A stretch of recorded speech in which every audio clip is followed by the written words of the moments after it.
Blood trickled down Mrs. Eleanor Jackson's cheek as Officer Blake towered over her frail body.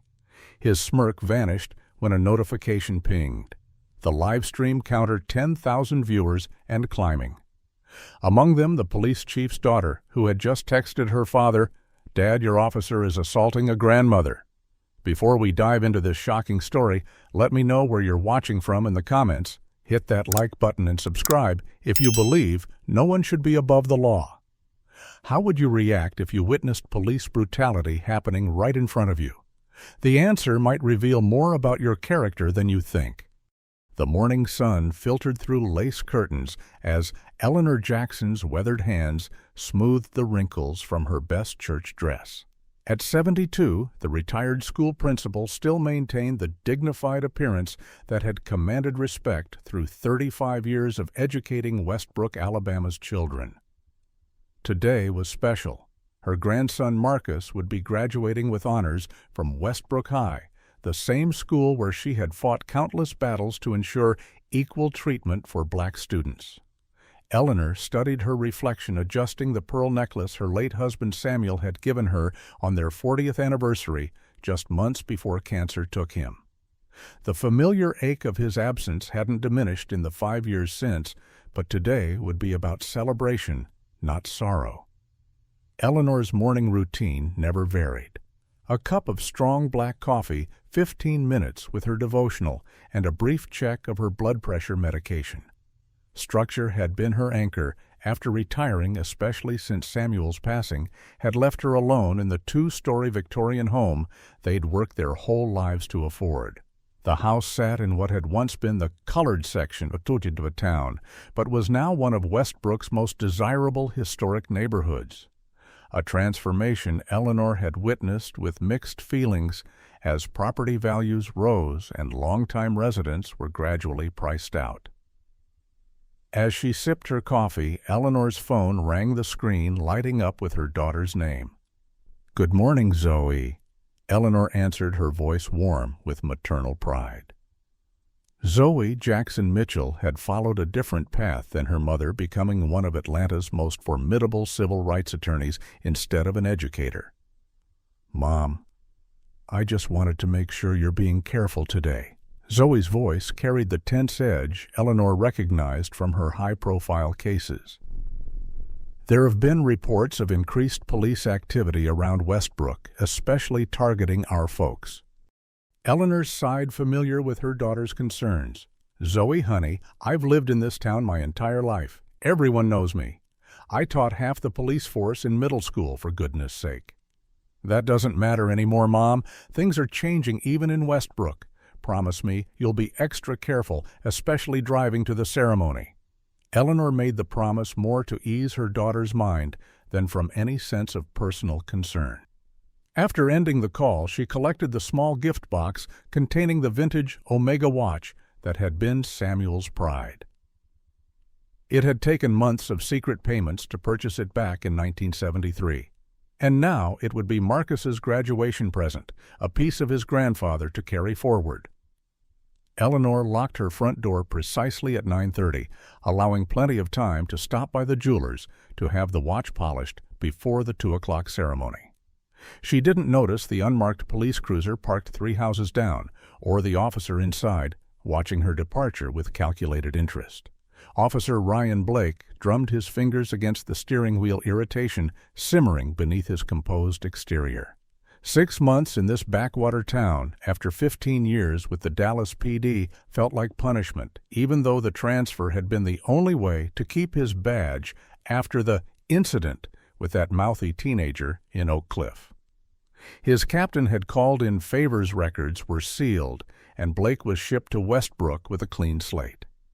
Chief Wilson had welcomed him as an experienced addition to the small force, unaware of the 3 excessive force complaints that had vanished from his file. The morning briefing had been the final insult, traffic duty for a high school graduation, while other officers handled real police work. "Keep things smooth around the ceremony," the sergeant had instructed. "We've got important people coming in for this one." Blake had nodded professionally while inwardly seething. The Westbrook PD treated him like a rookie despite his years of experience, and he suspected it had everything to do with his refusal to attend their Sunday barbecues and fishing trips. They were a tight-knit group suspicious of outsiders, though Blake suspected his real problem was some of the officers' discomfort with his methods that had been perfectly acceptable in certain Dallas precincts. His police radio crackled with routine traffic stops and minor complaints. Blake started his engine, deciding to make his assignment more interesting by running a few license plates in the residential areas near the high school. Someone was bound to have an expired registration or outstanding warrant. As he pulled away from the curb, he spotted the elderly black woman climbing into a well-maintained older model Buick. Something about her composed demeanor irritated him. The way some of these long-time residents carried themselves with such dignity as if they were somehow special. He'd seen plenty like her in Dallas, too, acting like they deserved special treatment. Blake smiled thinly as he followed at a discreet distance. The morning was looking up. Eleanor drove carefully through the tree-lined streets of Westbrook, keeping precisely to the 25-mile-per-hour limit. The town looked different today, with police cruisers stationed at almost every major intersection. Must be because of the senator coming to the graduation, she thought, recalling that James Reynolds, now a second-term U.S. senator, had been one of her students back in the 1990s. She felt a flutter of pride knowing he had requested to speak at the ceremony specifically because Marcus was graduating. The black-and-white cruiser that had been following her for 3 blocks wasn't unusual enough to cause concern. Eleanor activated her turn signal a full 8 seconds before turning right onto Magnolia Avenue, a habit Samuel had instilled in her during 50 years of marriage. The patrol car's lights flashed on immediately, the siren giving a short whoop that made Eleanor's heart jump. She pulled over promptly, positioning her Buick perfectly parallel to the curb. Through her rearview mirror, she watched a white officer emerge from the cruiser. Something about his deliberate movements sent a warning signal through her mind, reminding her of Zoe's earlier caution. Eleanor placed both hands visibly on the steering wheel, another habit Samuel had taught their children and grandchildren. Officer Blake approached with his hand resting on his holster, scanning the vehicle's interior before stopping slightly behind the driver's window, a tactical position that gave him advantage if the driver made sudden movements. "License and registration?" he demanded without preamble, his voice carrying the hard edge that had become his default when addressing certain citizens. Eleanor turned slightly, maintaining a calm expression. "Good morning, officer. May I ask why I've been stopped?" Blake's jaw tightened at the question. In his experience, people who asked why they were being stopped were usually preparing to cause trouble. "License and registration," he repeated more forcefully. "I'll explain after you comply." Eleanor's decades as an educator had taught her to recognize when authority was being wielded improperly, but she also understood the dangers of confrontation. "Of course, officer. My registration is in the glove compartment and my license is in my purse. I'm going to reach for them now, if that's all right." Blake didn't acknowledge her careful narration, watching with narrowed eyes as she slowly reached for her handbag. In his mind, he was already categorizing her one of those educated types who thought they knew the law better than those enforcing it. He'd encountered plenty of them in Dallas, college professors, community organizers, ministers, all thinking their degrees or collars gave them special standing. Eleanor carefully extracted her license from her wallet and reached toward the glove compartment for her registration. "Move slower." Blake snapped his hand still on his weapon. "Keep your movements where I can see them." A flash of indignation crossed Eleanor's face before she carefully controlled her expression. "Officer, I'm simply retrieving my registration as requested." 20 yards away, Tasha Williams adjusted the strap of her messenger bag as she walked toward the bus stop. The 22-year-old journalism student had been photographing Westbrook's historic homes for her final project when she noticed the police stop. Something about the officer's stance caught her attention, the aggressive posture, the hand hovering near his weapon despite the elderly driver. As the daughter of a retired police sergeant, Tasha recognized the signs of an officer operating outside protocol. She discreetly removed her phone and opened the camera app, her father's voice echoing in her mind. The camera is the most powerful weapon against abuse of authority. Blake leaned closer to the window, deliberately invading Eleanor's space. You failed to signal properly before your turn. That's a traffic violation in this county. Eleanor blinked in surprise. Officer, I'm certain I signaled well in advance. I always do. Are you saying I'm lying, ma'am? Blake's voice took on a dangerous edge. Because my dashboard camera will show exactly what happened. This was a bluff. His camera had been malfunctioning since his second week in Westbrook. Eleanor straightened her shoulders, the gesture reminiscent of her years at the head of a classroom. I'm not suggesting anything of the sort, officer. I'm simply stating that I'm very careful about signaling properly. My late husband was a driving instructor, and he instilled very careful habits. Step out of the vehicle, please, Blake commanded, taking a half step back. Eleanor's composed expression faltered for the first time. I don't understand, officer. Is that necessary for a turning signal violation? Blake's patience, thin to begin with, snapped at the continued questioning. Ma'am, when an officer gives you a lawful order, you comply. Now step out of the vehicle. Tasha moved closer, keeping her phone recording while trying to appear casual. She could now clearly see both the officer and the elderly woman whose dignified appearance reminded her of her own grandmother. Switching from camera to video mode, she began quietly narrating what she was witnessing. I'm heading to my grandson's graduation ceremony, Eleanor explained, her voice still measured, but showing the first signs of distress. I'm a retired principal from Westbrook Middle School. Perhaps we could resolve this with a warning. I assure you I meant no disrespect. Blake's expression hardened. In his mind, she was now deliberately trying to establish herself as someone special, someone above the law. This attitude triggered something dark in him, the same impulse that had led to the Dallas incident. Last warning, ma'am. Exit the vehicle now, or I'll add failure to comply with a police officer to the charges. Eleanor slowly unbuckled her seatbelt, her hands trembling slightly despite her efforts to remain composed. As she opened the door, she could feel her heart racing, Zoe's warning now ringing prophetically in her ears. Eleanor carefully eased herself out of the Buick, her arthritic hip making quick movements impossible. Officer Blake, interpreting her slowness as deliberate defiance, grabbed her arm to hurry the process. I'm moving as fast as I can, officer. Eleanor said, wincing at his grip. Please, there's no need for physical contact.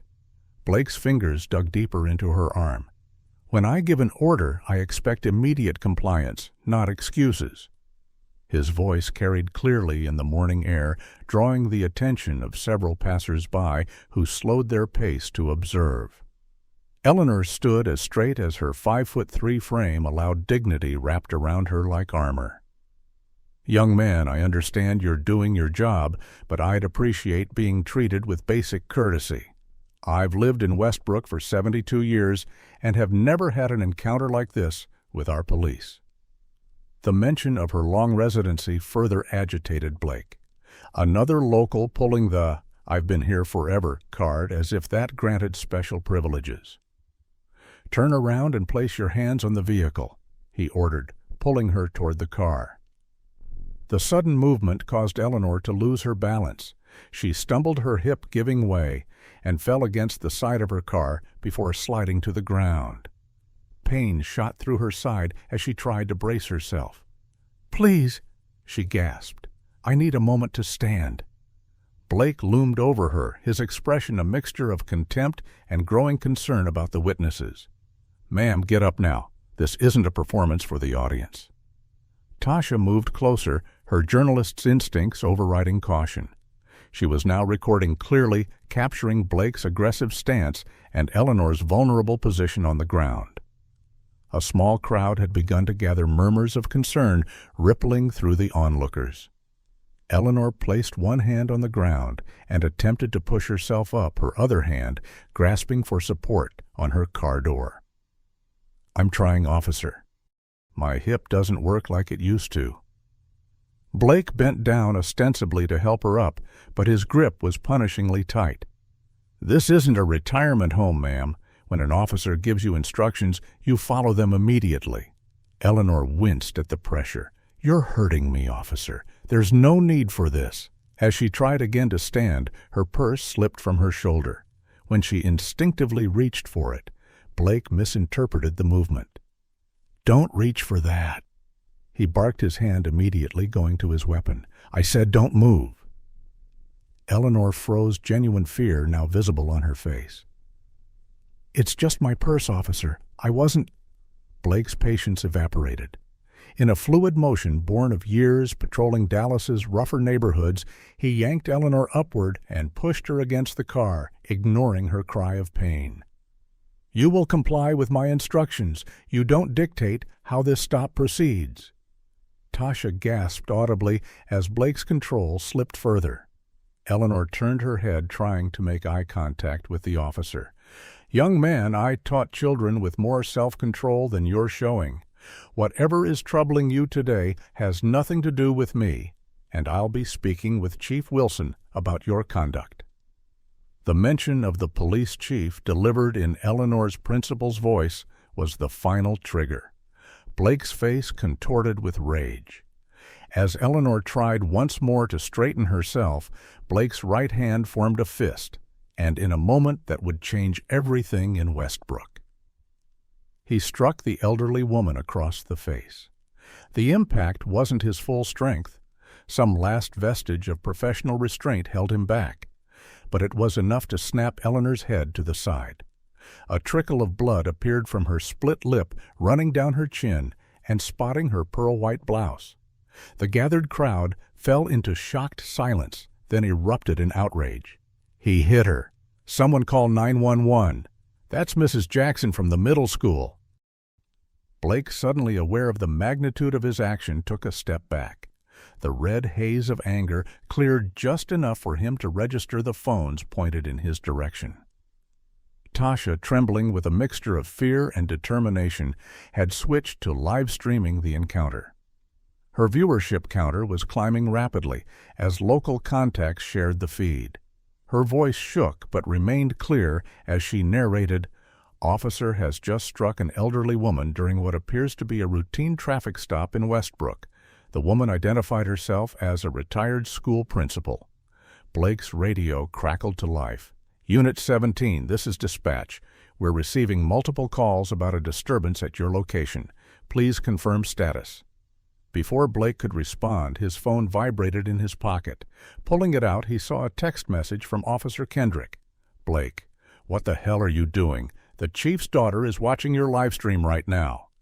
The blood drained from Blake's face as he looked up and made direct eye contact with Tasha. He recognized her now. She had been at the police station's Community Outreach Day last month, introduced as Amara Wilson's college roommate. Amara Wilson, daughter of Police Chief Thomas Wilson. Blake's phone buzzed again. Another text, this time from the chief himself. "My office, immediately after you're relieved at scene. Rodriguez en route." What had begun as a power play to put a disrespectfully elderly woman in her place had spiraled completely out of control. Blake looked down at Eleanor, who, despite the blood on her face and the pain evident in her eyes, was looking at him not with hatred, but with something far more devastating, disappointment. It was the same look his fourth-grade teacher had given him when she caught him bullying a smaller child. That memory, long buried, surfaced with sickening clarity. In the distance, sirens wailed as backup approached. The live stream counter now showed over 10,000 viewers among them. Police Chief Wilson, his daughter Amara, and unbeknownst to Blake, Senator James Reynolds, who had immediately recognized his former teacher. What do you think should happen to an officer who abuses their power this way? Comment number 1. If you believe police who assault innocent citizens should face the same criminal charges as anyone else. Comment number 2 if you think departments should handle these matters internally. Let me know your thoughts while we see what happens next in this shocking story. Will Officer Blake try to cover up his actions, or will he face the consequences? And what about Eleanor? Will she find justice or become another victim of a system designed to protect its own like? And subscribe to find out as this explosive situation continues to unfold. The wail of approaching sirens cut through the tension-filled air as Blake stood frozen, the full weight of his actions beginning to sink in. His radio continued to buzz with urgent requests for status updates, but he couldn't formulate a coherent response. Eleanor Jackson remained on the ground, one hand pressed against her bleeding lip, the other bracing against the pavement as she struggled to maintain her dignity in the most undignified situation. The blood spotting her crisp white blouse created a vivid contrast that the camera phones captured with merciless clarity.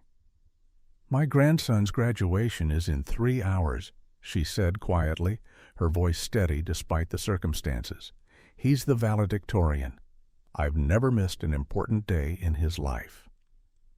Blake didn't respond, his mind racing through scenarios of damage control, each more desperate than the last.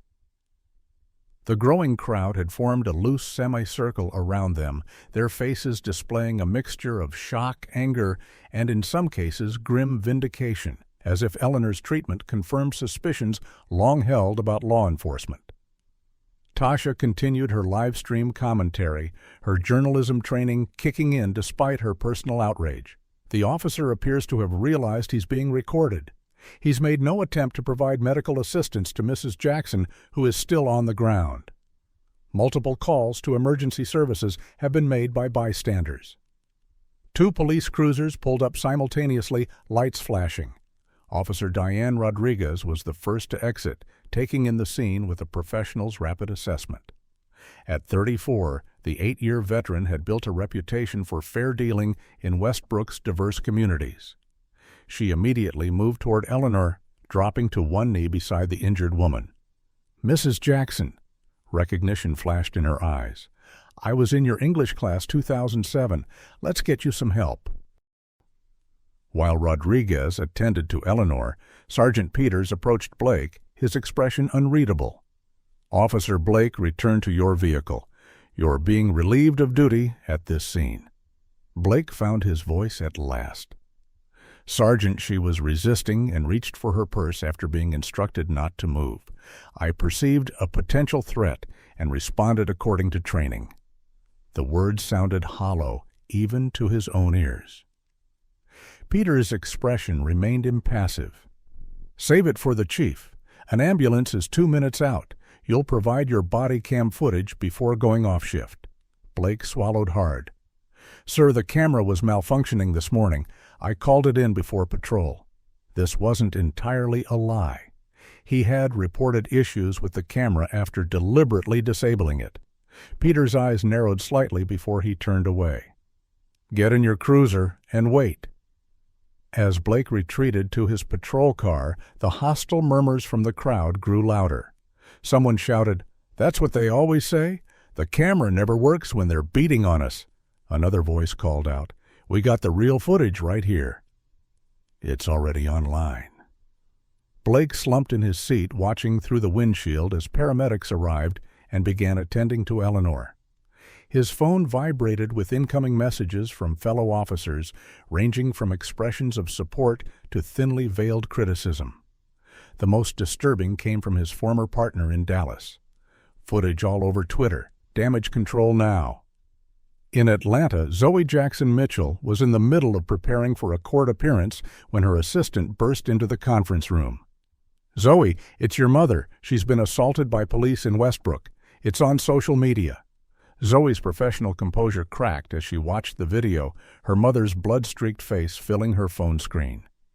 Without a word, she gathered her documents, instructed her assistant to inform the judge of a family emergency, and headed for the parking garage. The 2-hour drive to Westbrook would give her time to make calls to the family attorney, to media contacts, to civil rights organizations that had supported her cases in the past. Her mother's dignity in the face of brutality only strengthened her resolve.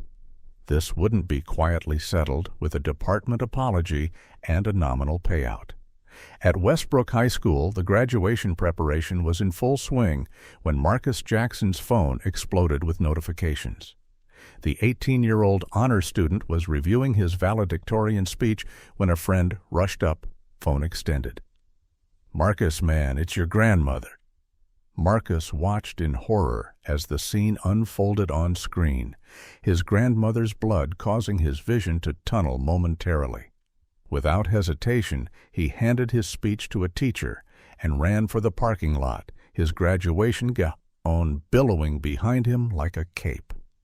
Back at the scene, the crowd had swelled to over 100 people, many of them recognizing Eleanor from her decades of service at the middle school.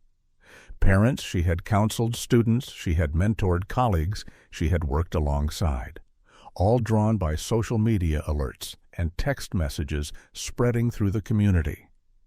Rodriguez had helped Eleanor onto a stretcher, the elderly woman insisting on sitting upright rather than lying down.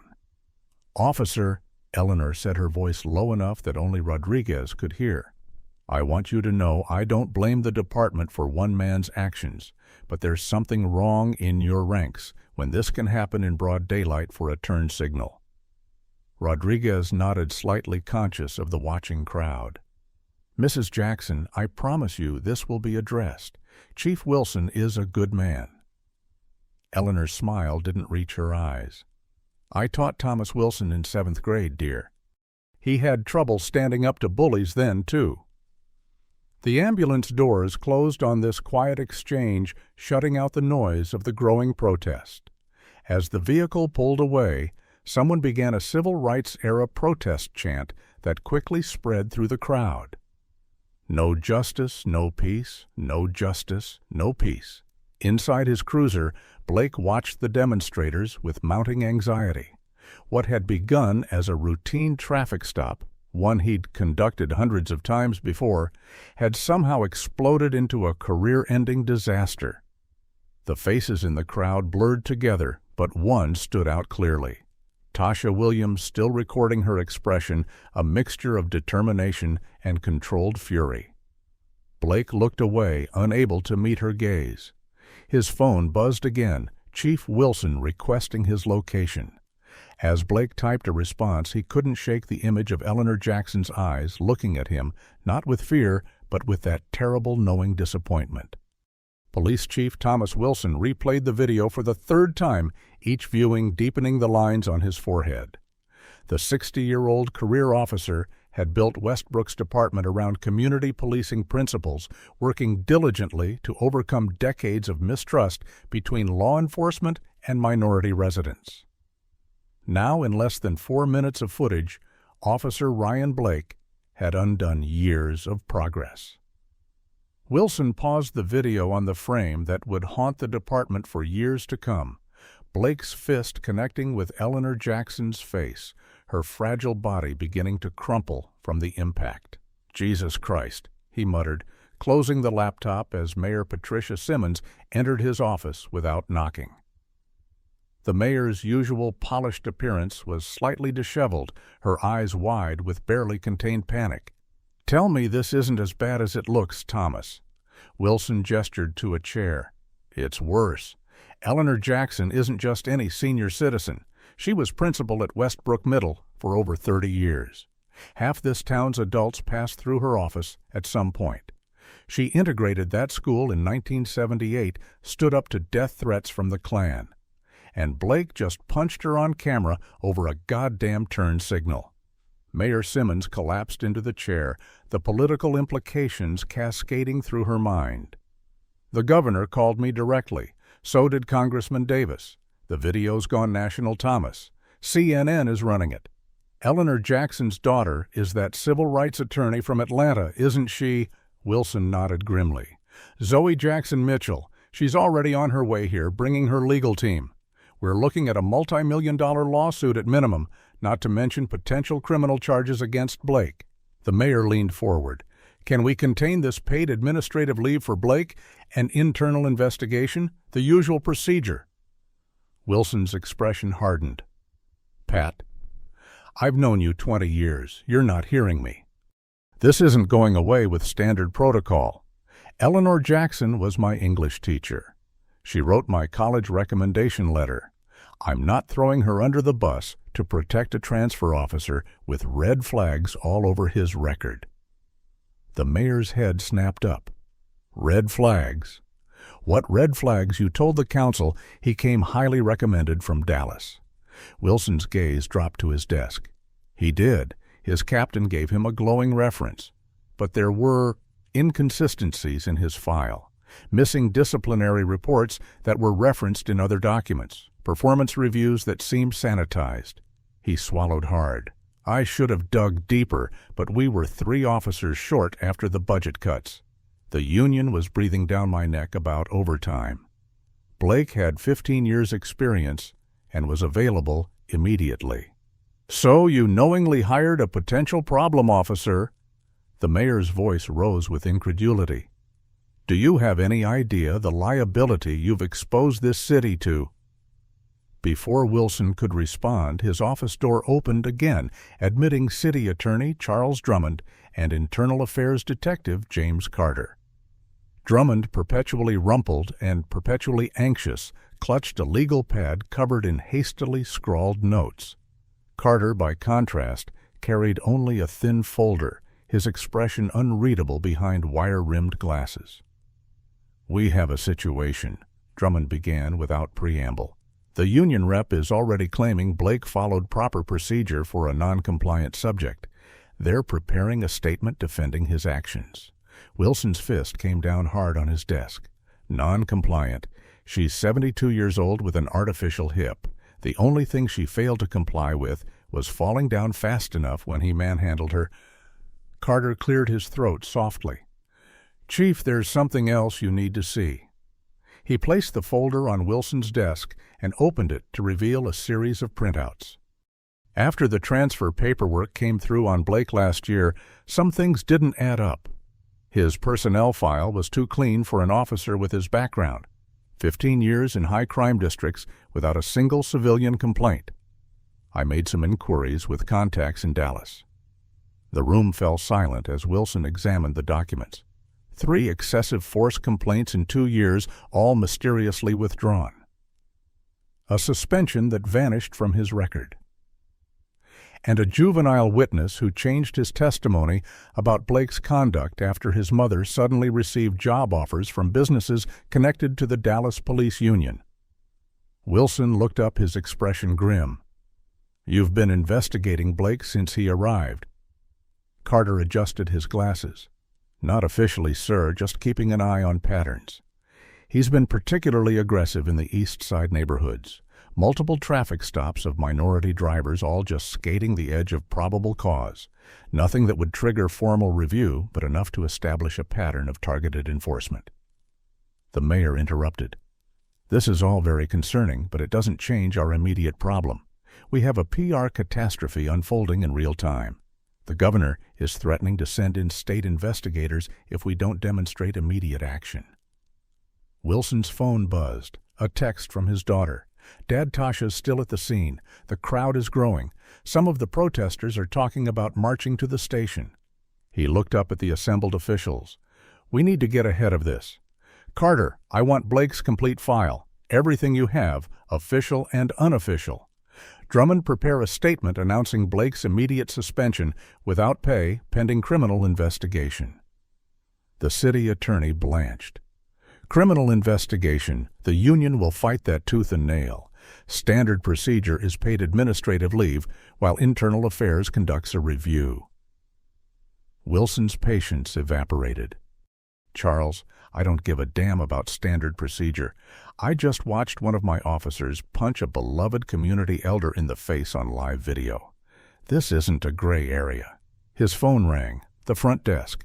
Chief Sergeant Davis from the union is here with Officer Blake.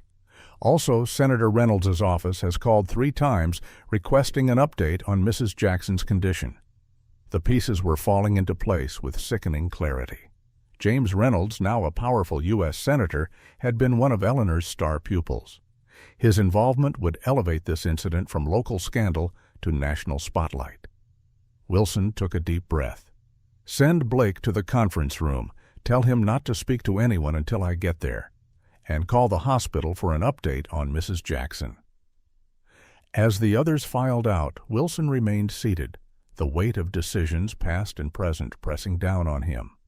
6 months ago, he'd ignored his instincts and hired Ryan Blake, bowing to political pressure to fill vacancies quickly. Now that compromise threatened everything he'd worked for. His phone buzzed again. A text from Rodriguez.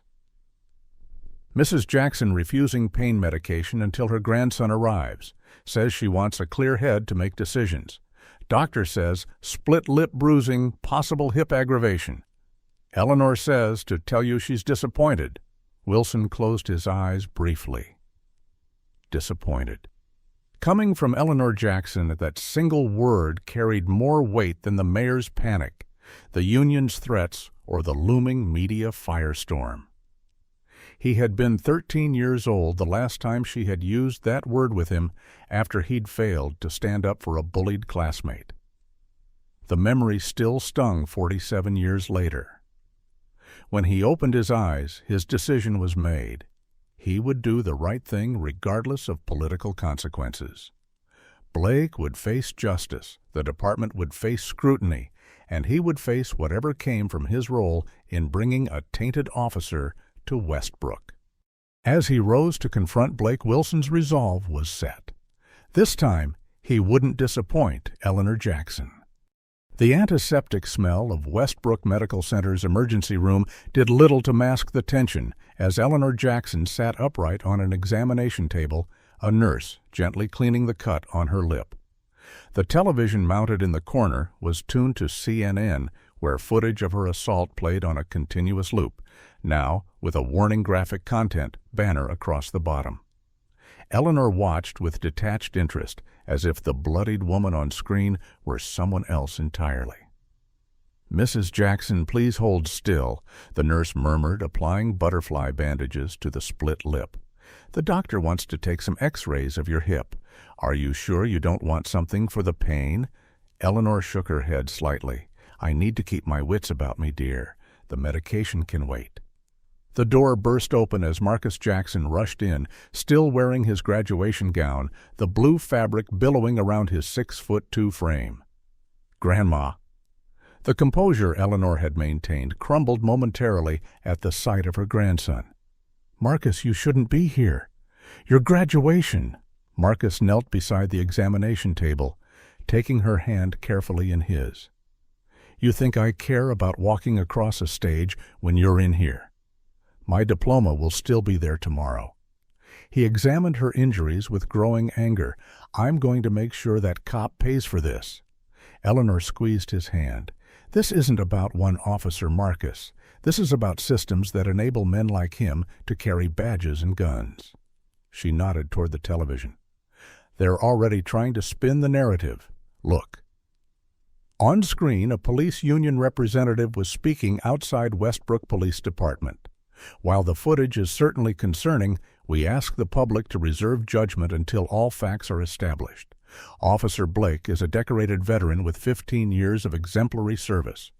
In the feed cut to a panel discussion where a former police commissioner argued that Eleanor should have complied more quickly with the officer's commands, while a civil rights attorney countered that the force was wildly disproportionate regardless of compliance issues. The door opened again, admitting a doctor and 2 nurses. "Mrs. Jackson, we need to take you for those x-rays now. Your grandson can wait here." As Eleanor was wheeled out, Marcus turned up the volume on the television where the story had expanded to include background on his grandmother. Photos appeared on screen. Eleanor as a young teacher during school integration. Eleanor receiving a presidential award for educational excellence in the 1990s. Eleanor with Senator Reynolds at a library dedication last year. The narrative was shifting not just about a police assault, but about who had been assaulted. A civil rights pioneer, an educational legend, a community matriarch. His phone buzzed with a text from his mother, 20 minutes out. Don't talk to police or press. Love you. Across town, Tasha Williams sat in her apartment surrounded by journalism classmates who had rushed over after seeing her live stream. Her video had been picked up by every major network, and her phone hadn't stopped ringing with interview requests. "I can't believe this is happening," she said, watching as her footage played on MSNBC, now with professional graphics and chyrons. "I was just walking to the bus stop." Her roommate, Amara Wilson, the police chief's daughter, paced anxiously. "My dad's going to do the right thing. He has to. This is Mrs. Jackson we're talking about." Tasha nodded, but her expression remained troubled. "It's not just about today, Amara. This has been building for months. Blake has been terrorizing the East Side since he got here. My cousin got pulled over twice in 1 week for broken tail lights that magically worked fine at the mechanic." She opened her laptop, revealing a spreadsheet. "I've been tracking his stops for my investigative journalism class. 87% of the drivers he pulls over are black or Latino in a town that's only 41% minority." Amara stared at the data. "You never told me about this." "Your dad's the chief, Amara. I didn't want to put you in that position." Tasha hesitated. "But there's more. Blake isn't acting alone. There's a pattern to where these stops are happening, all concentrated in neighborhoods where that new development company has been buying properties." Before Amara could respond, Tasha's phone rings. A news director from CNN requesting an exclusive interview.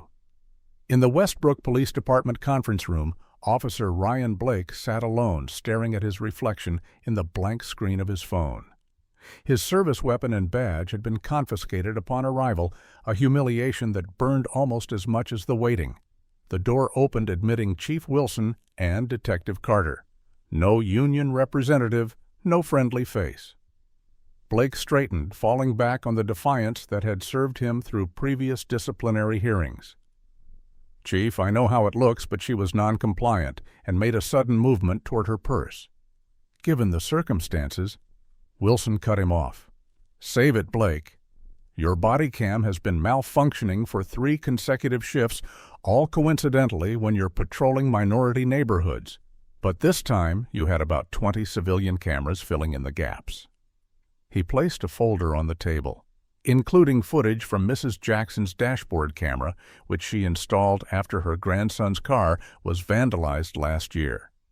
It shows her using her turn signal for a full 8 seconds before making the turn. Blake's confidence faltered. "That's not possible." "I clearly observed." "What you observed," Carter interrupted, "was an opportunity to harass a resident of the East Side, consistent with your pattern of targeted enforcement in areas where Meridian Development has been acquiring properties." He opened another folder. "We've been monitoring unusual patterns in property transactions. Homeowners reporting police harassment, then suddenly selling below market value to shell companies that trace back to Meridian. Very interesting coincidence." Blake's eyes darted between the two men. "I don't know what you're talking about. I do my job. I enforce the law." Wilson leaned forward. "Here's what's going to happen. You're suspended without pay, pending criminal charges for assault. You'll surrender your service weapon badge and department credentials before leaving this building. The union can fight it if they want, but with the evidence we have, they'd be smarter to distance themselves." Blake's face flushed with anger. "This is a railroad job, one mistake with a combative subject, and you're throwing me to the wolves because of politics." Wilson's voice remained deadly calm.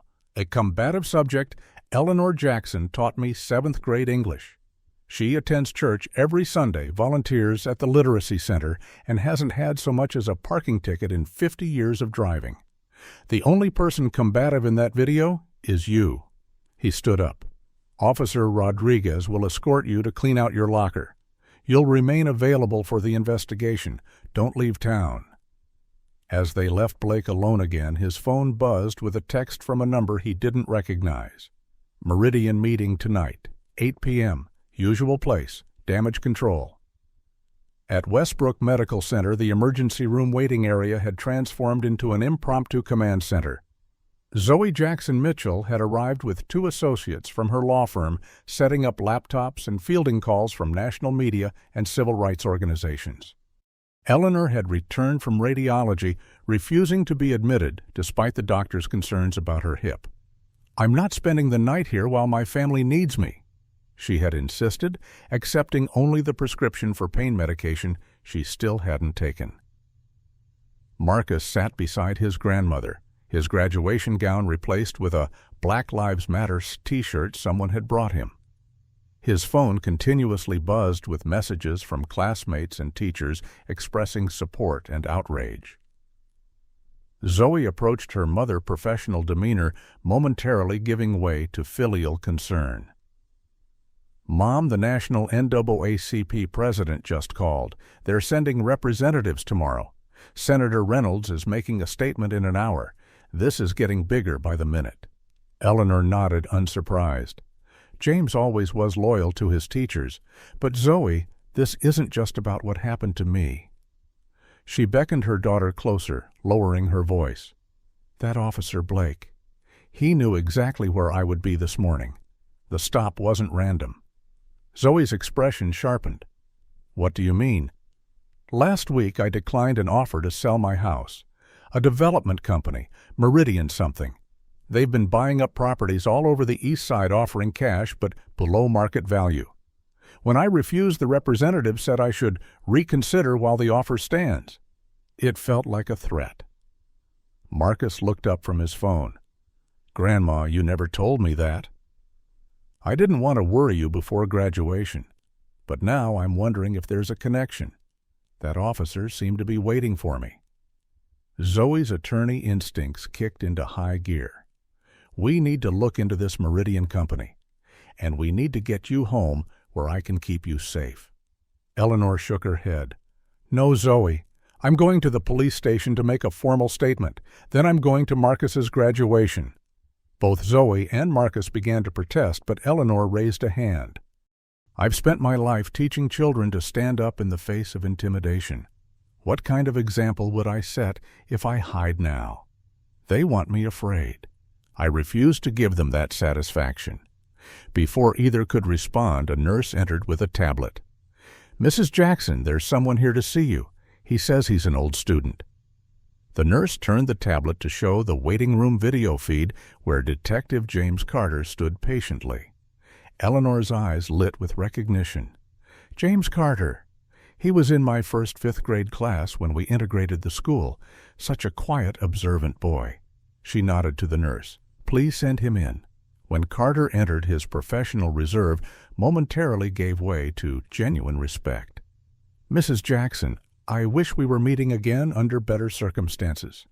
Eleanor studied him with a teacher's assessing gaze. "Life rarely arranges perfect circumstances, James. What brings you here?" Carter glanced at Zoe and Marcus before addressing Eleanor directly. "Mrs. Jackson, I believe what happened to you today wasn't random. I've been investigating a pattern of targeted harassment in East Side neighborhoods, particularly against homeowners who've refused buyout offers from Meridian Development." Eleanor exchanged a meaningful look with her daughter. "Is Officer Blake part of this pattern?" "He appears to be. Since his transfer 6 months ago, complaints about aggressive policing in areas where Meridian is acquiring properties have increased 300%. But Blake isn't working alone. There's evidence suggesting a coordinated effort involving multiple officers, possibly reaching into city government." The implications hung in the air. Zoe broke the silence. "Detective, are you officially investigating this matter?" Carter adjusted his glasses. "Let's just say I've been collecting information that Chief Wilson might find relevant given today's events." He handed Zoe a business card. "My personal number is on the back. If you notice anything unusual, surveillance, unexpected visitors, any form of intimidation, call me directly." As he turned to leave, Eleanor called after him.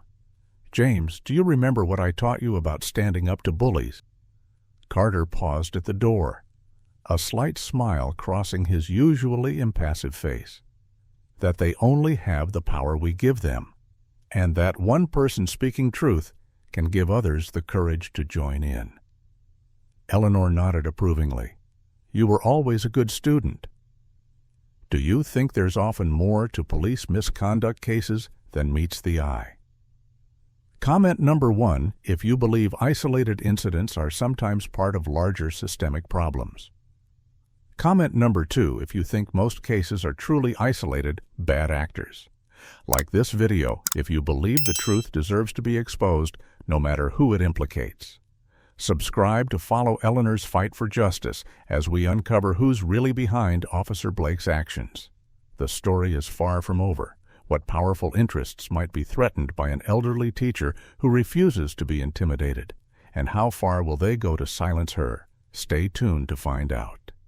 Twilight settled over Westbrook as Eleanor Jackson finally returned home, escorted by a phalanx of family and supporters.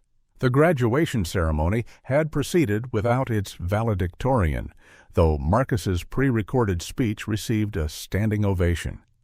Senator Reynolds had made a surprise appearance, presenting Marcus's diploma personally and announcing a Justice in Policing initiative to be named in Eleanor's honor.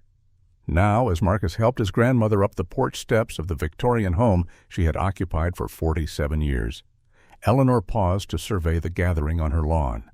Neighbors stood in solidarity, some holding candles despite the early hour. Community activists organized a security rotation. Journalists maintained a respectful distance, cameras documenting this homecoming as part of the unfolding national story. Inside, Zoe transformed the dining room into a war room, her legal team spread around the antique table that had hosted Sunday dinners for decades. Mom, we've got the press conference scheduled for 9 tomorrow morning. The NAACP representatives will arrive by 8. Senator Reynolds wants to meet privately before that. Eleanor nodded absently, her attention drawn to the street outside where 2 unmarked cars had been parked since their arrival. Those men have been watching the house, she observed, parting the lace curtains slightly. Not journalists. They're too still, too patient. Zoe joined her at the window. Detective Carter mentioned possible surveillance.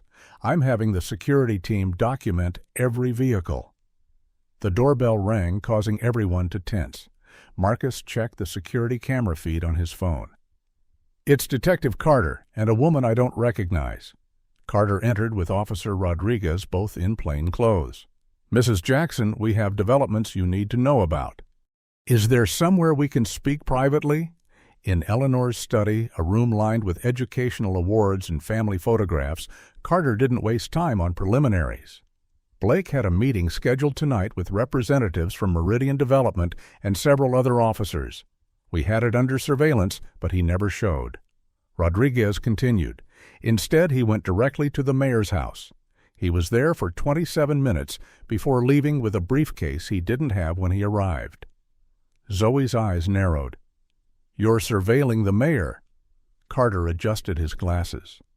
Let's just say we've been monitoring certain patterns of communication following property acquisitions by Meridian. The mayor's husband sits on the board of First Regional Bank, which provides financing for Meridian's projects. Eleanor processed this information with the same methodical approach she had applied to school district politics for decades. So we have a development company using aggressive tactics to acquire properties in historically black neighborhoods. We have police officers like Blake harassing homeowners who refuse to sell. And we have potential connections to the mayor's office and the banking system. She looked at Carter. What's missing from this picture, James? Carter allowed himself a small smile. The money trail, Mrs. Jackson. Why these specific properties? What makes this area so valuable that they'd risk such blatant corruption? Zoe pulled out her laptop. I've been researching Meridian since you mentioned them earlier. They're a relatively new company formed just 18 months ago, but they've acquired over 60 properties in East Westbrook, all within this 3-mile radius. She displayed a map with properties highlighted. Eleanor studied the pattern recognition dawning. That's the proposed route for the new light rail system. The state transportation bill that passed last month included funding for stations connecting downtown to the eastern suburbs. Rodriguez nodded. Property values around those stations will quadruple once construction begins, but that information wasn't public when Meridian started buying. Carter opened his own laptop. We've been building a RICO case, racketeering, corruption, civil rights violations. Blake's assault on you accelerated everything, but it also exposed our investigation. They know we're onto them now. Zoe's attorney instincts kicked in. You don't have enough yet, do you? Otherwise, you'd already be making arrests instead of talking to us. We need documentation linking the harassment to the property acquisitions. Proof that the police actions were coordinated with Meridian's offers. And we need someone on the inside willing to flip. Carter looked directly at Eleanor. Blake is the weak link. After today, he's facing assault charges at minimum. The mayor promised him protection, but she can't deliver with the national spotlight on this case. Eleanor considered this. He's frightened then, and a frightened man makes mistakes. Rodriguez leaned forward. Mrs. Jackson, we believe your house was specifically targeted because of your influence in the community. If you refuse to sell despite harassment, others would find courage to resist too. Eleanor's expression hardened. They chose the wrong teacher to intimidate. The next morning, national news crews captured the remarkable image of Eleanor Jackson, face still bearing the visible marks of Blake's assault, standing on her porch to address the assembled press. Flanked by her daughter, grandson, and Senator Reynolds, she spoke with the clear, carrying voice that had commanded classrooms for 35 years. Yesterday, I experienced firsthand the abuse of power that many in our community have suffered in silence. An officer sworn to protect and serve instead chose to harass and harm. But this incident, painful as it was, has exposed something far more sinister than one man's actions. As Eleanor continued detailing the pattern of harassment and the connection to property acquisitions, Blake watched from his apartment, a glass of whiskey in hand, despite the early hour. His phone had been ringing constantly. Calls from fellow officers, from the union representative, from unknown numbers he suspected were journalists. The text from the mayor had been brief, say nothing, lawyer being arranged. But as Eleanor Jackson methodically laid out the very conspiracy he was part of, Blake realized with growing horror that he was being positioned as the scapegoat. Meanwhile, at the First Regional Bank, an emergency board meeting had been called. The mayor's husband, Harold Simmons, argued vehemently against any public statement distancing the bank from Meridian Development. We can weather this if everyone stays calm. The old woman has no proof of any connection between property sales and police activity. The bank president, Elizabeth Chen, was less convinced. Harold, this is a PR nightmare. We have Eleanor Jackson, beloved educator, civil rights figure, personal friend to a U.S. senator, accusing our institution of financing what amounts to modern redlining and police intimidation. The federal banking regulators are already calling. Before Simmons could respond, his phone buzzed with a text from his wife. Blake wants immunity deal. Talking to DA. The blood drained from his face. The carefully constructed scheme was unraveling faster than anyone had anticipated. At the district attorney's office, Blake sat across from DA Maria Gutierrez, Detective Carter, and Zoe Jackson Mitchell. His union-appointed attorney shifted uncomfortably as Blake detailed the operation. It started small. Meridian would identify properties they wanted, and we'd receive information about the owners, outstanding tickets, minor code violations, anything that could justify increased police presence. We were told it was part of the city's revitalization plan, cleaning up neighborhoods before development. Blake took a shaky breath. Then it escalated. Specific instructions to target certain homeowners create pressure. There were bonuses, cash paid through a security consulting company. He looked directly at Zoe. Your mother's name came up 3 weeks ago in a meeting at the Westbrook Golf Club.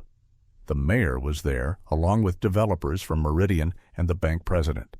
They called her the linchpin, said if she sold, others would follow.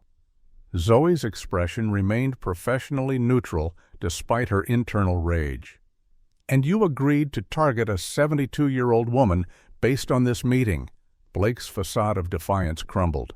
I didn't know who she was when I took the assignment. Just another address, another obstacle to progress, they said. He swallowed hard. I've done things I'm not proud of, but I never intended to be caught on camera, Carter supplied. To have your actions exposed nationally, to become the face of police brutality against a beloved elder. Blake stared at the table. What happens now? D.A. Gutierrez closed her folder. That depends on how valuable your testimony proves to be and whether Mrs. Jackson is willing to support a plea agreement.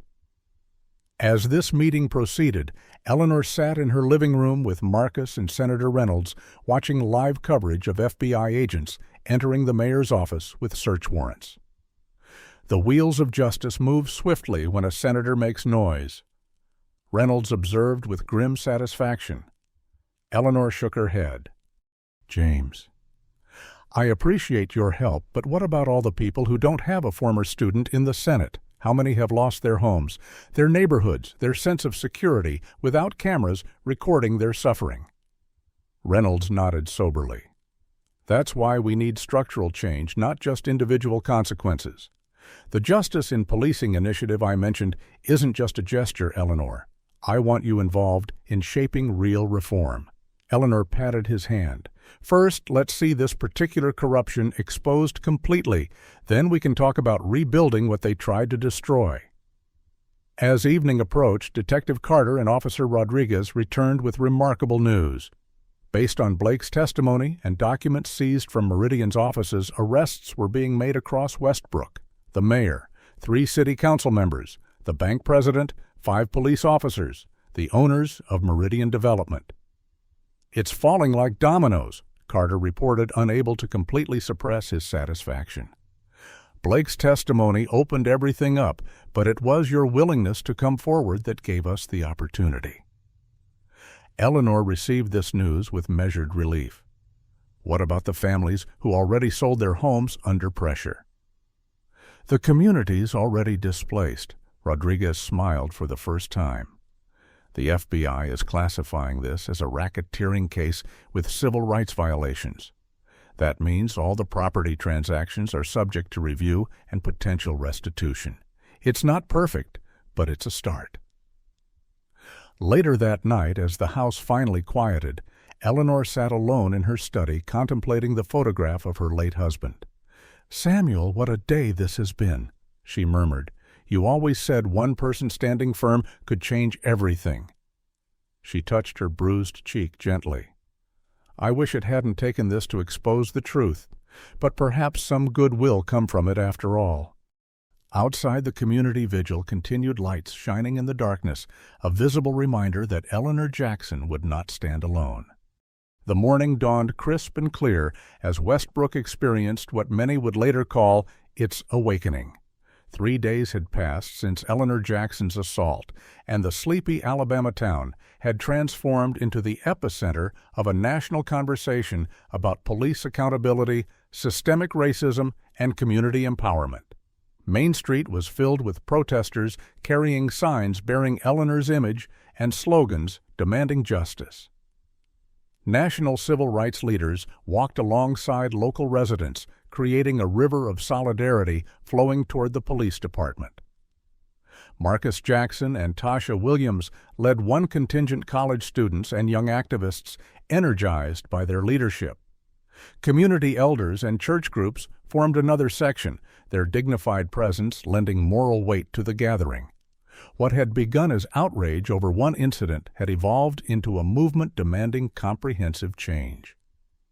At the Jackson home, Eleanor prepared to join the demonstration despite her doctor's recommendation for rest.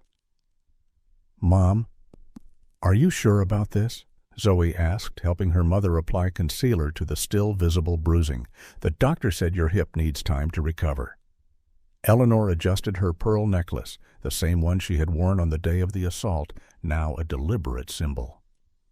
"There are times when physical comfort must be sacrificed for moral necessity, Zoe. Today is one of those times." She studied her reflection, not hiding her injuries entirely, understanding their power as visible evidence. Besides, I'll be in a wheelchair, Marcus insisted. Zoe couldn't help smiling at her mother's determination. It was the same quiet strength that had guided Eleanor through the turbulent days of school integration, through Samuel's long illness, through countless battles for educational equity. Senator Reynolds called again. The Justice Department is officially investigating the Meridian conspiracy. He says it's already expanding beyond Westbrook. Similar patterns have been identified in 3 other cities. Eleanor nodded, unsurprised. Corruption rarely stays contained, Zoe. Like a virus, it spreads where conditions allow. A knock at the door announced Detective Carter, who would escort Eleanor to the demonstration. Mrs. Jackson, there's something you should know before we leave. Officer Blake has requested to speak with you privately. He's at the station now with his attorney. Eleanor and Zoe exchanged glances. For what purpose? Zoe asked sharply. Carter adjusted his glasses. He says there are things he needs to tell you that weren't included in his official statement. Things about the night before your assault. Eleanor considered this, weighing the potential value against the emotional cost. I'll see him, but not alone. The police station had been transformed by the events of the past days. Chief Wilson had taken indefinite leave pending investigation of his role in Blake's hiring and supervision. Internal Affairs had established a command center in the conference room with FBI agents coming and going continuously.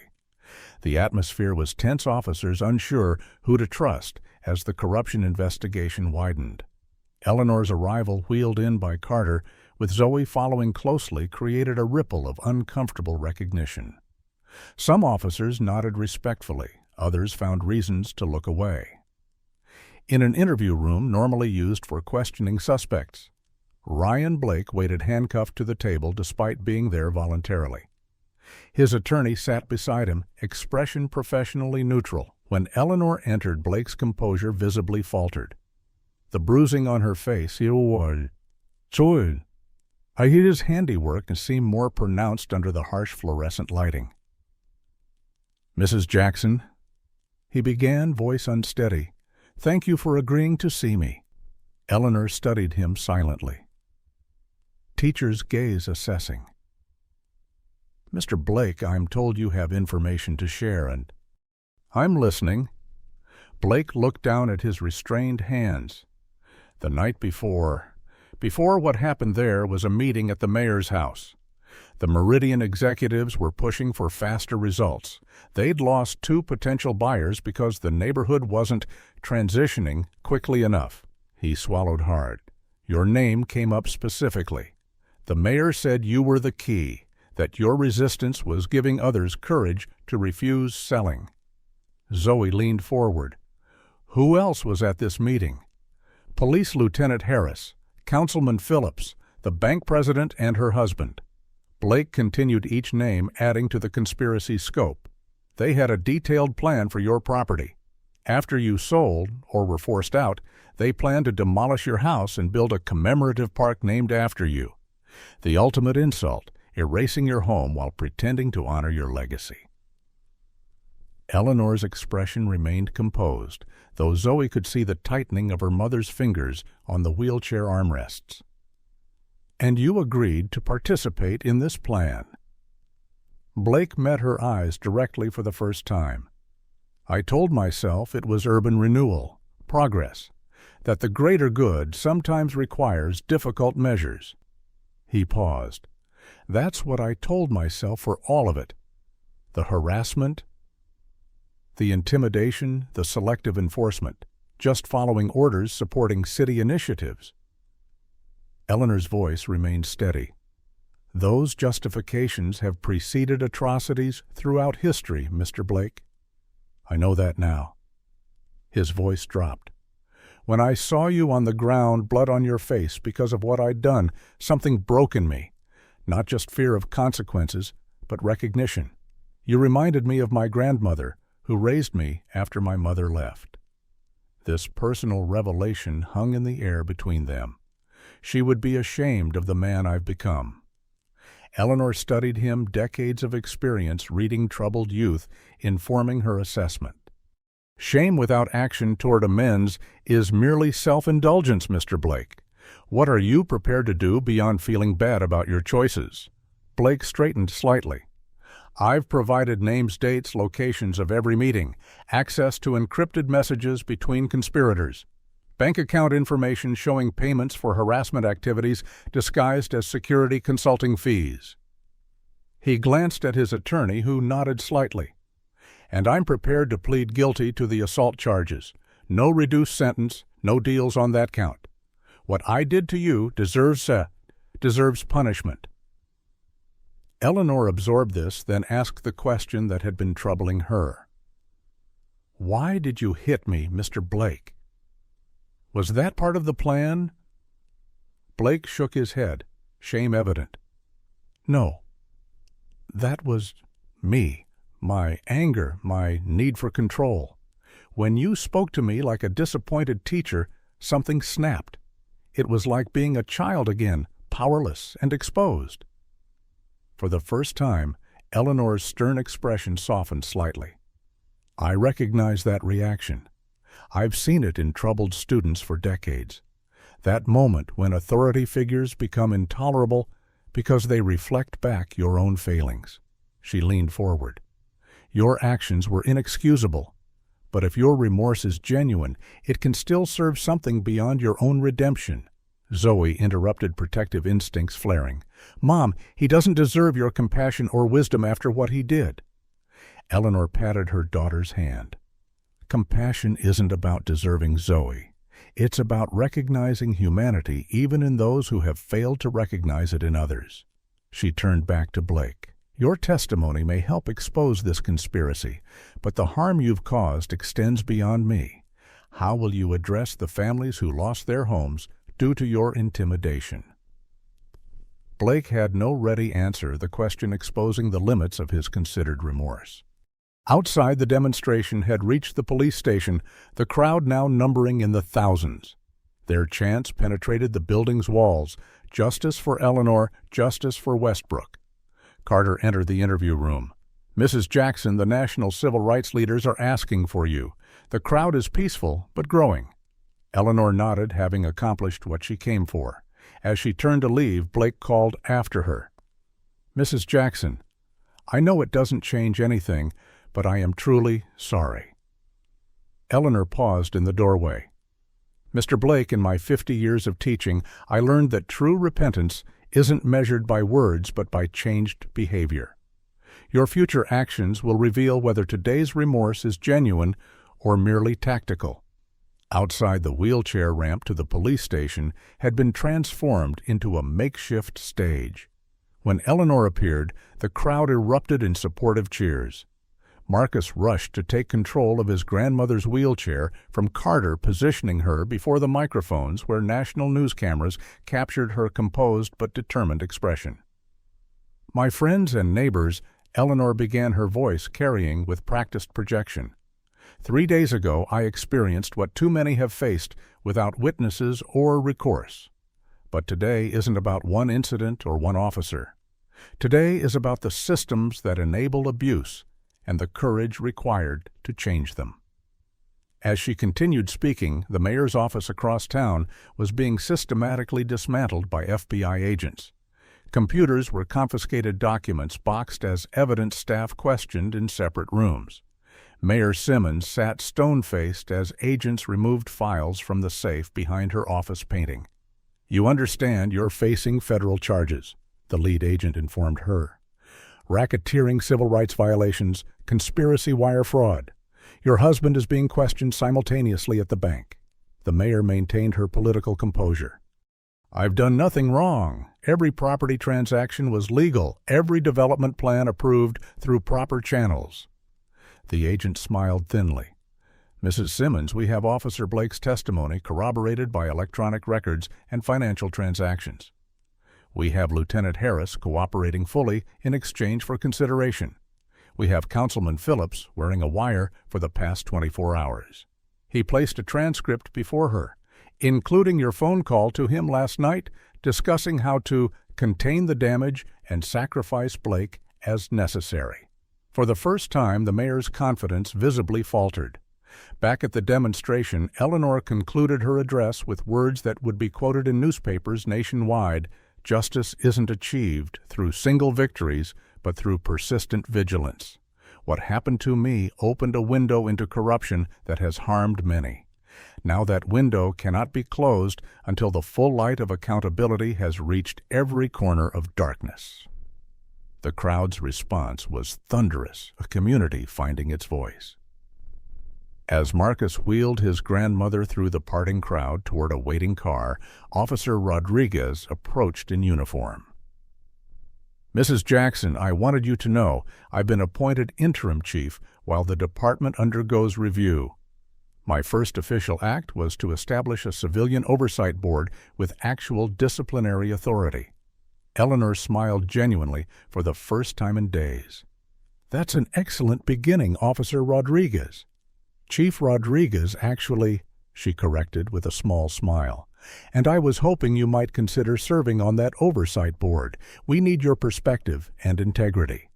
Eleanor glanced at Marcus and Zoe, who both nodded encouragingly. "I'll consider it, Chief Rodriguez. After all, retirement was beginning to feel a bit too peaceful anyway." As the Jackson family departed, the crowd continued its peaceful demonstration, now joined by officers who had chosen integrity over silence. The conspiracy that had targeted Eleanor Jackson had inadvertently triggered exactly what it had feared most: a community awakened, united, and determined to reclaim its power from those who had abused it for profit. 6 months after Officer Blake's assault on Eleanor Jackson, Westbrook had transformed in ways few could have predicted. The morning sun illuminated the federal courthouse, where the final phase of the corruption trial was concluding. Eleanor, fully recovered physically, though still carrying the emotional weight of that day, sat in the front row beside Senator Reynolds as the judge prepared to announce verdicts for the remaining defendants. Former Mayor Simmons, her husband Harold, and 3 Meridian Development executives faced the judge stoically, their expensive suits and confident demeanors unable to mask the gravity of their situation. The evidence presented over the 6-week trial had exposed a conspiracy breathtaking in its scope and callousness. Maps displayed property acquisitions systematically targeting black homeowners along the planned light rail route. Recordings revealed explicit discussions of using police harassment to pressure holdouts. Financial records documented millions flowing through shell companies to reward participants and silence potential whistleblowers. Most damning were the personal testimonies. Dozens of residents describing intimidation tactics identical to what Eleanor had experienced, though few had ended in physical assault. In the matter of United States versus Patricia Simmons, Harold Simmons et al., the judge began, the court finds the defendants guilty on all counts of conspiracy, racketeering, civil rights violations, and fraud. A murmur swept through the packed courtroom as the judge continued, "Sentencing will be scheduled for next month, but the defendants are remanded to custody immediately." As federal marshals approached to take the convicted conspirators into custody, former Mayor Simmons glanced back at Eleanor, their eyes meeting briefly. Eleanor's expression held neither triumph nor hatred, only the steady gaze of a teacher who had witnessed a necessary lesson being delivered. Outside the courthouse, a crowd of community members erupted in cheers when Senator Reynolds and Eleanor emerged. "Justice has been served today," the senator announced to assembled media. But this case represents only one victory in an ongoing struggle. The Eleanor Jackson Justice in Policing Act, which passed the Senate last month, will help ensure that similar conspiracies cannot take root in other communities. Eleanor stepped to the microphones, her voice steady and clear. "Today's verdicts cannot restore what was taken from those who lost their homes under duress. But the restitution program established by the court will provide some measure of healing. More importantly, what happened in Westbrook has awakened communities nationwide to the dangers of unchecked development and unaccountable policing." Across town at the Westbrook Correctional Facility, Ryan Blake sat in the prison library completing his GED coursework. His 18-month sentence for assaulting Eleanor had been separate from the larger corruption case, though his testimony had been crucial in securing convictions. The assault charge could have carried a much longer sentence, but Eleanor's surprising recommendation for leniency had influenced the judge. Blake had accepted his punishment without appeal, a decision that had shocked his former colleagues. The door opened, and a guard announced, "Blake, you have a visitor." He looked up in surprise. Visiting hours weren't scheduled for Tuesdays. In the visitation room, Eleanor Jackson waited, her hands folded calmly on the table. Blake approached hesitantly, the familiar shame washing over him at the sight of her. "Mrs. Jackson, I didn't expect to see you again." Eleanor gestured to the chair opposite her. "Please sit down, Mr. Blake. I understand you're completing your education while serving your sentence." Blake nodded, surprised by her knowledge of his activities. "Yes, ma'am. Getting my GED, then starting college courses in social work next month." "An interesting choice," Eleanor observed. "May I ask why?" Blake considered his answer carefully. "I've had a lot of time to think about power and how it's used. About the damage I caused enforcing systems I didn't even understand." He met her eyes directly. "I can't undo what I did, but I can try to help others who've been caught in those same systems." Eleanor studied him with the assessing gaze that had evaluated thousands of students. "Your actions cost you your career and your freedom, Mr. Blake. Do you regret cooperating with the investigation?" "No, ma'am." His response came without hesitation. "What we were doing was wrong. I should have recognized that long before I did." He paused. "Your recommendation for a reduced sentence, I never had the chance to thank you for that." Eleanor's expression remained measured. "I didn't do it for your benefit, Mr. Blake. I did it because extended incarceration rarely serves rehabilitation or justice, and because I believe in the possibility of genuine change even in those who have caused harm." She reached into her handbag and removed a book, The New Jim Crow by Michelle Alexander. "I thought this might be useful in your studies. It provides context for the systems you participated in without understanding." Blake accepted the book carefully, recognizing the gesture's significance. "Thank you. I'll read it thoroughly." Eleanor rose to leave, then paused. "Mr. Blake, redemption isn't granted by others. It's earned through consistent action over time. I hope you find your path to it." As she departed, Blake opened the book to find a handwritten note on the inside cover. "Understanding precedes change. Change precedes healing." E. Jackson. At Westbrook High School, Marcus Jackson stood before his former classmates, now a first-year law student returning to address the current senior class. 6 months ago, I missed my own graduation because my grandmother was assaulted by a police officer," he began. "Today, I'm studying civil rights law because of what that incident revealed about our community and our country." The auditorium was silent, students riveted by the story many knew only from media coverage. "The conspiracy that targeted my grandmother and our neighborhood was about profit disguised as progress.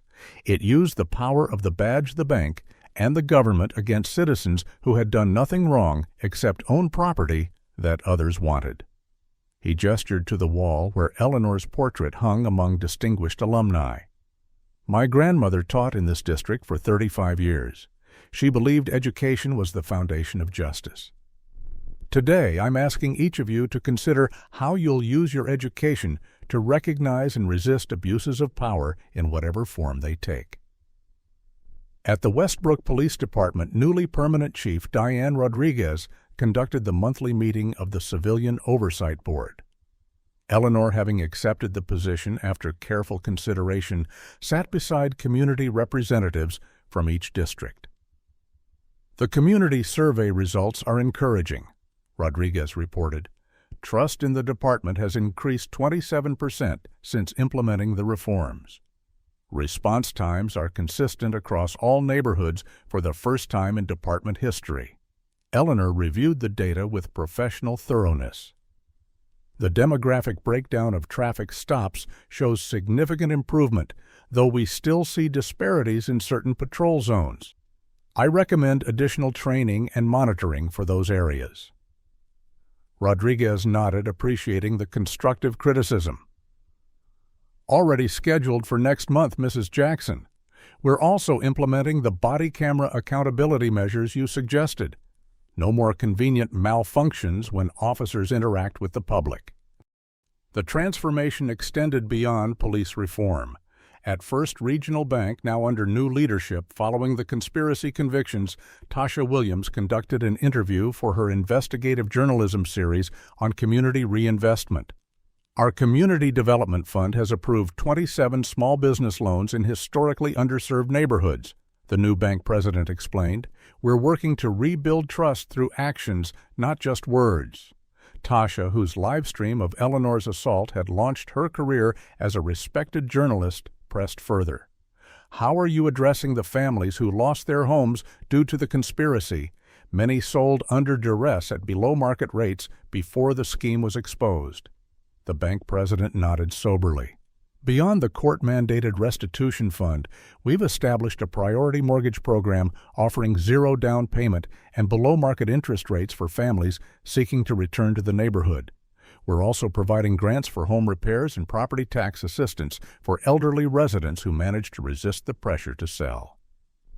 Across town at Zoe Jackson Mitchell's newly established Westbrook office, the civil rights attorney conducted a strategy session with Detective Carter, now heading a regional task force investigating similar development-related civil rights violations.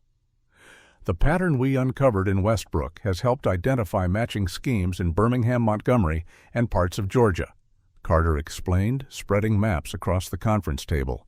"Always targeting minority neighborhoods, always using selective law enforcement, always preceding major development announcements." Zoe studied the evidence with practiced precision. The Eleanor Jackson case created a template for prosecution that's already proving effective. The Justice Department has dedicated a special unit specifically for these cases. She smiled slightly. "They're informally calling it the Eleanor Doctrine. The principle that targeted harassment for economic gain constitutes a conspiracy against civil rights." 6 months of relentless work had transformed personal trauma into structural change, exactly as Eleanor had hoped. That evening, the community gathered on an empty lot where Meridian Development had planned to build luxury condominiums. The property seized as part of the conspiracy case had been redesignated for community use. Eleanor, supported by Marcus but insisting on standing for this moment, addressed the assembled residents. "Today we break ground not just for a building, but for a new chapter in Westbrook's story." She turned the ceremonial first shovel of dirt where the Eleanor Jackson Community Center would stand. Not a commemorative park designed to erase her presence as the conspirators had planned, but a living resource to strengthen the neighborhood they had tried to dismantle. The center would house legal aid services, financial literacy programs, youth mentoring, and meeting spaces for community organizing. As the crowd applauded, Eleanor looked across the gathering to where Officer Rodriguez stood in her chief's uniform, where Tasha documented the event for national media, where Detective Carter watched with quiet satisfaction. Her gaze moved to the empty lot next door, now designated for affordable housing to help displaced residents return. Then to her grandson Marcus, his law school textbooks never far from reach, and finally to her own home visible just 3 blocks away, the Victorian house where she had built her life and refused to be driven from. The conspiracy had targeted her as the neighborhood's strength, hoping to break community resistance by removing its elder. Instead, they had catalyzed a movement that would long outlast the trauma of that bloody morning.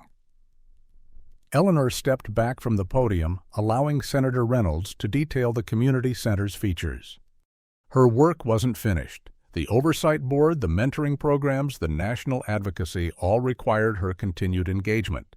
But in this moment, watching her community reclaim its power and purpose. Eleanor Jackson felt the deep satisfaction of a teacher whose most important lesson had finally taken root. Samuel would be proud. she whispered to herself, thinking of her late husband, who had always believed in fighting for what was right, no matter the cost. The sun set over Westbrook, casting long shadows across a community forever changed, not just by injustice exposed, but by the collective determination to build something better in its place. What's your response to this story of injustice and transformation? Has it changed how you think about the connections between policing development and community power? Comment below with your thoughts on Eleanor's courage and the changes her stand inspired. Like this video if you believe in the power of one person to spark meaningful change, and subscribe for more stories that expose truth and celebrate resilience. Remember, justice requires both vigilance and vision, the ability to see what's wrong and imagine what could be better. Thank you for witnessing Eleanor's journey from victim to catalyst for change. Eleanor Jackson's story teaches us that injustice thrives in silence, but withers under scrutiny. When one person stands firm against abuse of power, they create space for others to find their courage. The conspiracy targeting Eleanor's neighborhood succeeded for months because each victim felt isolated, but failed the moment their tactics were exposed to public view. True change requires both exposing corruption and building alternatives. Eleanor didn't stop at identifying what was wrong. She actively participated in creating new systems of accountability and community empowerment. This reminds us that justice isn't achieved through single victories, but through persistent vigilance and collective action. Eleanor's dignity in the face of violence, her refusal to be intimidated, and her wisdom in seeking systemic rather than merely punitive solutions demonstrate the qualities needed for transformative justice. Perhaps most powerfully, her story shows that even the most carefully constructed systems of oppression have vulnerabilities. When communities unite across generations, combining the wisdom of elders with the energy of youth, they become a force that corruption cannot withstand. What moment in Eleanor's journey resonated most with you? Comment below. If you've ever witnessed someone standing up against injustice in your community. Like this video.